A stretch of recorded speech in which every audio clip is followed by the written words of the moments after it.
बातचीत तो ठीक हुई है। जो मंत्री महोदय बातचीत में हमें आश्वस्त कर रहे हैं कि हम आपकी मांगों का ठोस हल करना कर्ज, लेकिन अकेले भरोसे तो कुछ नहीं होगा।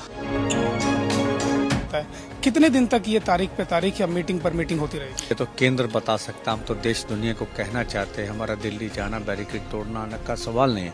हम तो मिल बैठ के मसलों का हल करना चाहते हैं।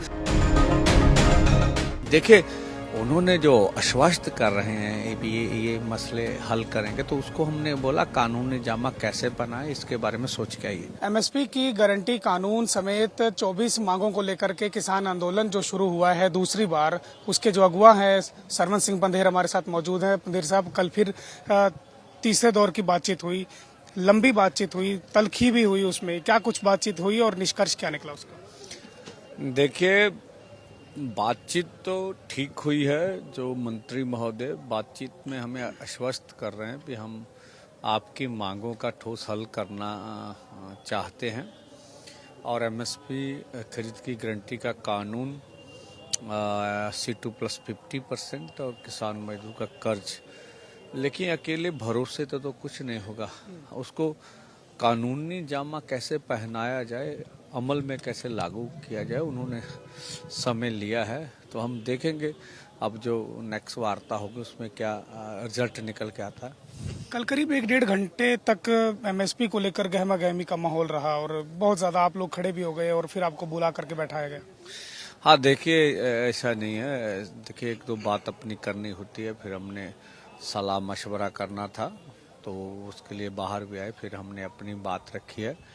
अच्छे वातावरण में माहौल हो, बात हो, ऐसा कोई नहीं था, लेकिन अपनी बात रखने का सबको अधिकार, हमने भी रखी, मंत्री ने भी रखी। पंधेर साहब, पिछली बार जब आंदोलन हुआ तो हमने देखा कि 13-14 दौर की वार्ता हुई और अब की बार भी 3 दौर की वार्ता हो चुकी है और 2 दिन बाद फिर चौथे दौर की वार्ता है। कितने दिन तक ये तारीख पे तारीख या मीटिंग पर मीटिंग होती रहेगी? देखिए, ये तो केंद्र बता सकता, हम तो देश दुनिया को कहना चाहते हैं। हमारा दिल्ली जाना, बैरिकेड तोड़ना आना का सवाल नहीं है। हम तो मिल बैठ के मसलों का हल करना चाहते हैं। सरकार बुलाएगी, हम जाएंगे। अगर नहीं निर्णय होगा, दिल्ली जाने का निर्णय हमारा बना हुआ है। कल की बैठक से आप क्या लेकर आए? देखिए, उन्होंने जो आश्वस्त कर रहे हैं ये मसले हल करेंगे, तो उसको हमने बोला कानूनी जामा कैसे बनाए, इसके बारे में सोच के आइए। कोई डेडलाइन दे रहे हैं आप उनको? देखिए, हमने कभी डेडलाइन नहीं दिया। मीटिंग करेंगे, उसके बाद अपना फैसला कर लेंगे। यहाँ जो हजारों की संख्या में किसान हैं, यूथ हैं, जो कल आगे की तरफ बढ़ रहे हैं, कल एक निहंग से आपने देखा कि धैर्य खो बैठे और आगे की तरफ चले गए तो आंसू गैस का गोला और एक पैलेट गन भी चली। इन लोगों को कैसे समझाएंगे कि वो अपनी हद में रहें? देखिए, कोई एकाध घटना हो सकती है, लेकिन सब कल पूरा दोनों बॉर्डरों पर पीसफुली दिन रहा। अभी भी आप खड़े पीसफुली खड़े हैं। पहले जब आंदोलन हुआ था तो उसमें 750 से ज्यादा किसानों की शहीदी हुई। आज भी एक किसान जो है वो उनकी मौत हुई है, शहीद हुए हैं। आगे ऐसी घटनाएं ना हो, इसके लिए आप कैसे आश्वस्त करते हैं? देखिए, तो समोक चला रहे हैं बुजुर्ग आदमी 63-60 के गुरदासपुर के, तो वो उसको काफी ज्यादा प्रभाव पड़ा, तो आज सुबह वो शहीद हुए हैं। हम आशा यही करते हैं कि सरकार जितनी जल्दी हो निर्णय ले, इस तरह की घटना कोई भी शहीदी आगे ना हो। प्रेस कॉन्फ्रेंस में मुआवजे की मांग भी रखी गई। हाँ, देखिए, हमने मांगा 20 लाख रुपया एक परिवार को नौकरी। पिछली बार का मुआवजा मिला आप लोगों को? हाँ, अभी पंजाब सरकार ने दिया है, लेकिन केंद्र की ओर से तो नहीं मिला है। पंजाब सरकार सहयोग कर रही है, हरियाणा सरकार, केंद्र सरकार नहीं कर रही? देखिए, ऐसा नहीं है। सरकार अपनी जगह, हम अपना कार्य कर रहे हैं। हाँ, पंजाब सरकार हमारे कार्य में कोई दखल नहीं कर रही है। हरियाणा ने हमें बैरिकेटिंग करके रोका हुआ। हमने तो हरियाणा में नहीं बैठना, हम तो देश की राजधानी में जाना चाहते हैं।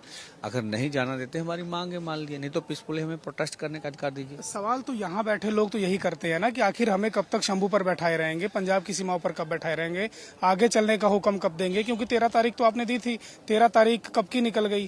देखिए, ऐसा है, हम पूरे देश के समक्ष ये बात नहीं चाहते कि वो कहें भी ये मसलों का हल नहीं करना चाहता, बैरिकेड तोड़ना चाहते हैं, अंदर जाना चाहते हैं।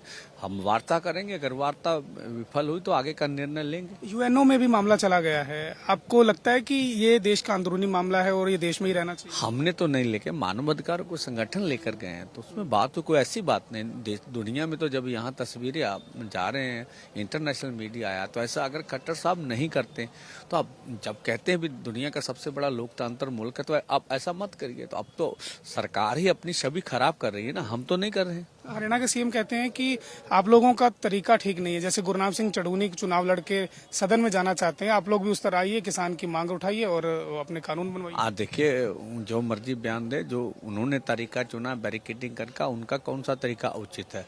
तो खट्टर साहब पहले से बयानबाजी करते रहते कितने लोग घायल हुए? आखिरी सवाल सिर्फ इतना है कि एक कैजुअलिटी तो हुई है, घायल 400 तकरीबन।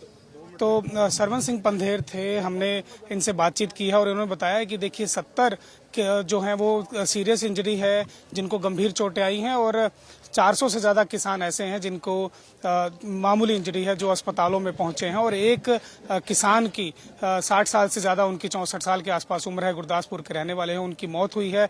दुखद है, पहले मौत है ये आंदोलन की। सब यही मना रहे हैं कि और मौतें ना हो इस प्रकार, किसी तरह से भी, चाहे सर्दी लगने से, हार्ट अटैक से इनकी मौत हुई, कोई भी कारण ना बने। सब चाहते हैं कि मसला जल्दी से जल्दी हल हो और किसान जो है अपने घरों की ओर लौटे। लेकिन अभी भी डेडलॉक दोनों तरफ से बना हुआ है, चाहे वो सरकार है, चाहे हरियाणा की सरकार है, चाहे केंद्र सरकार है, चाहे ये जो किसान जत्थेबंदियां हैं, इनका भी लगातार सिर्फ इतना कहना है कि बातचीत से मसला हल होगा। और बातचीत आखिरी कब होगी, कितनी दौर की बातचीत होगी, 13 दौर से पिछली बार ज्यादा बातचीत हुई, अब की बार कितने दौर की बातचीत होगी, ये सब सवाल लगातार बने हुए हैं। लेकिन उम्मीद सिर्फ इतनी है कि जब टेबल पर बैठेंगे तो लंबी बातचीत के बाद समाधान जरूर निकलेगा। कैमरा पर्सन रिंकू के साथ सुधीर पांडे, पंजाब केसरी टीवी, शंभू बॉर्डर।